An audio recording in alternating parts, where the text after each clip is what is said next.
Open the notebook for us here. We are now 28 hours from kickoff in Happy Valley. What can you tell us? Greeny, my notebook is literally full for you this morning, and I'll start at the top, which is sources indicate that the Big Ten will give Michigan a response early this afternoon. The timing is interesting because Michigan leaves at 1 o'clock. They will fly mid-afternoon out of Detroit after they go through security like they usually do. Last night, Michigan sources indicated to me and my colleague Adam Rittenberg that they had not had any communication with the Big Ten, and also there still had not been any evidence presented to Michigan that Jim Harbaugh knew about any of this, orchestrated any of it, or lied about it. Then, on top of this, the Big Ten, we have learned, has considered the gamut of punishments. Back this weekend, they were thinking about an indefinite suspension, a 2-year suspension, something as simple as a public reprimand, something as lofty as a $1 million fine. Now we're hearing this morning it could be a 3-game suspension, which obviously would be significant, and it would start this weekend. But we've got to stay tuned because this story continues to develop. All right, so to be clear, they have 3 games left on their schedule this weekend. Penn State on the road, then Maryland, and then home against Ohio State. As I say, that Penn State game, as we speak, is 28 hours away. What you're telling us is that if the Big Ten rules, let's just live in a world where they rule for a 3-game suspension or even a 1-game suspension, Heather, it would take effect for tomorrow's game? It's certainly possible. My understanding is that the Big Ten isn't concerned about Michigan's travel plans. They're going to release this news when they deem fit and when they are ready. Holy smoke. Okay, so that is sort of the table set. Paul, I'll come to you in a moment, but Desmond, I think everyone wants to hear from you on this. We've not had a chance to talk to you this week, and I'll remind anyone who doesn't know, Desmond is one of the great players in Michigan history, won the Heisman Trophy as a Michigan Wolverine. Des, you and I have talked about this a bit over the last few weeks. What is your reaction to all of this today? Well, you know, Greeny, I've been watching your show, and there's been just so much reckless speech on your show about this situation that I don't even know where to begin. I mean, you know, first, this thing has been a rush to judgment on scant information, and you have a rookie commissioner who seems to have been put in a position where he's almost being bullied by coaches and athletic ADs who have like a competitive agenda, so to speak. And now here we are with this going on with Michigan playing Penn State, and people talking about they had a competitive advantage. You know, they're trying to link to what happened, you know, in 21 and 22. Let me give you a little rundown right here. And the guys in the studio, they know exactly what I'm talking about. So when Michigan played Ohio State in 21, the score at halftime was 13-14 Michigan. The final score was 27-42 Michigan.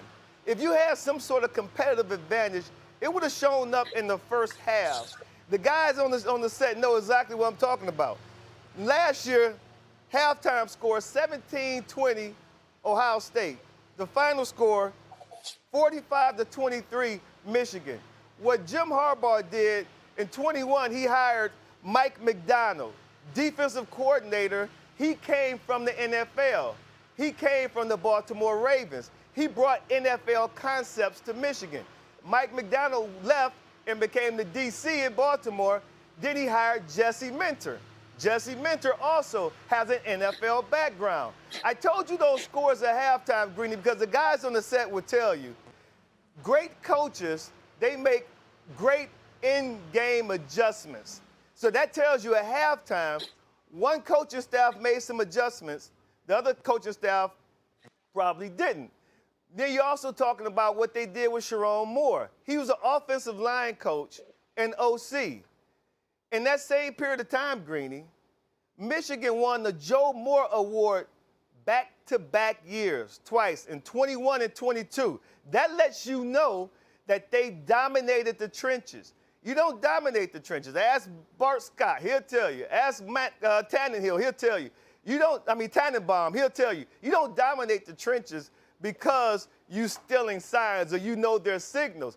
You talking about they're going 11 personnel, 12 personnel, 13 personnel. That means they're going with 2, 3 tight ends, and they're just bludgeoning their opponents. So to link what happened in 21 and 22 to possible knowing team signs, it has no validity when you understand the game and you watch it play. I wish I was in studio, Greeny, so I can actually show you plays in those games where they had the perfect defense against the offense, but the defense just didn't execute well enough to stop the offense. There's always, it feels like, some Harbaugh to the league chatter every year. Has it been louder these last few days? What are you expecting here? I think it's, I mean, look, he's in the news, right? So maybe it's earlier in the conversations that we're having this time of year about, you know, who lines up to get coaching jobs that may be available. But yeah, it's the same kind of chatter as we've seen the last couple of years. 2 years ago, he went and interviewed for the Vikings job, didn't get it. Last year, he was involved on some level at some point with Denver, and obviously that went a different way. So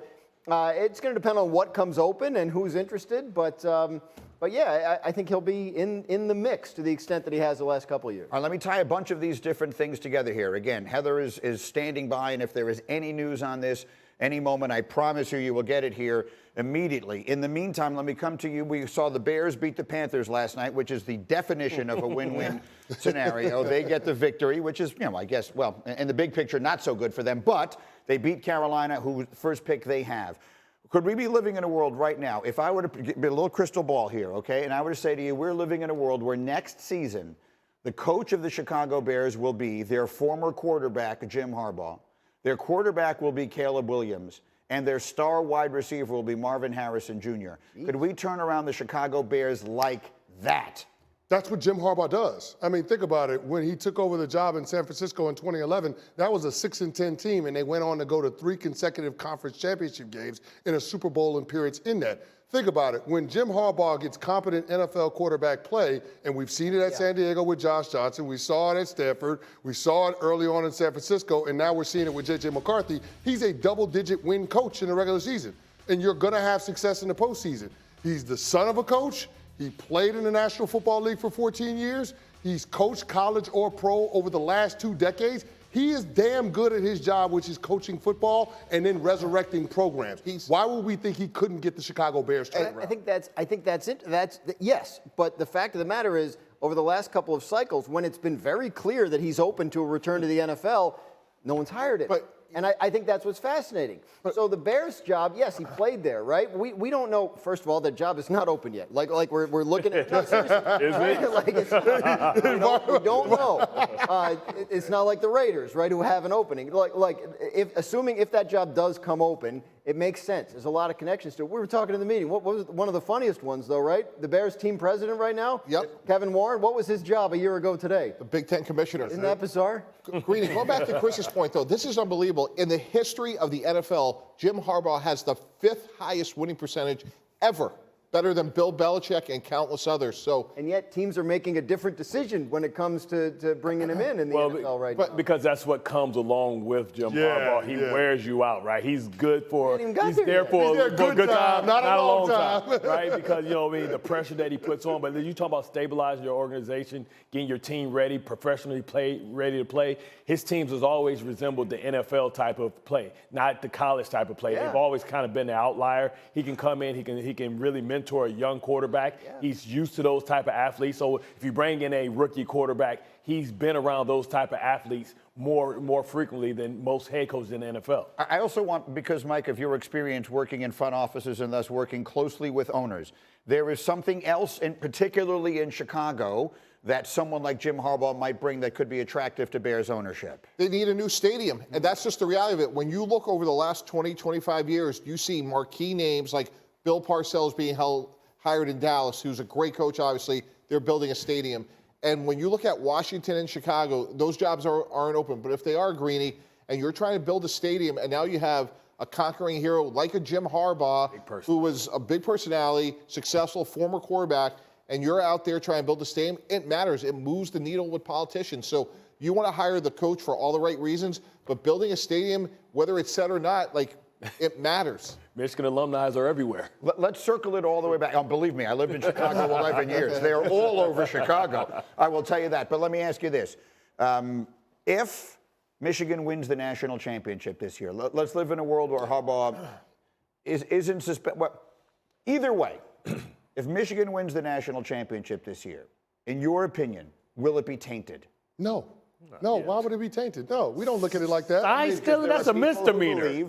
There are people who believe Man, get up. that there was a sign-stealing scandal or that they were cheating to win. Yeah, and that's fair, but I mean, it doesn't take away from the greatness that we're seeing on the field with Michigan. They have a plus 300 point differential, so there ain't that much sign stealing in the world, Greeny, in this regular season. But even if we look back to scandals that have plagued some of the big-time college football programs in the past, what happened at USC with Pete Carroll when they won back-to-back championships in the early 2000s? Heck, they took away Reggie Bush's Heisman. We knew there was some goings-on in terms of how they were recruiting players and compensating players before NIL was actually legal. We don't look at those championships as tainted, even though Pete Carroll left under the guise of suspicion to go to the NFL. The same thing with the Patriots to a lesser degree. Spygate, Deflategate, that doesn't stop Bill Belichick from being the greatest coach in the modern era of the National Football League. It doesn't stop Tom Brady from being the greatest quarterback in the history of the National Football League. So, yeah, we might use that as the footnote, but that won't be the headline. The headline will be Jim Harbaugh continuing the greatness of Michigan men, Bo Schembechler, Lloyd Carr, former player at the program, winning a championship as a head coach. That will be the headline. Can I ask you a question, birthday boy? What up? History's written by who? The winners. Okay, we let the losers worry about losing, bro. Yeah.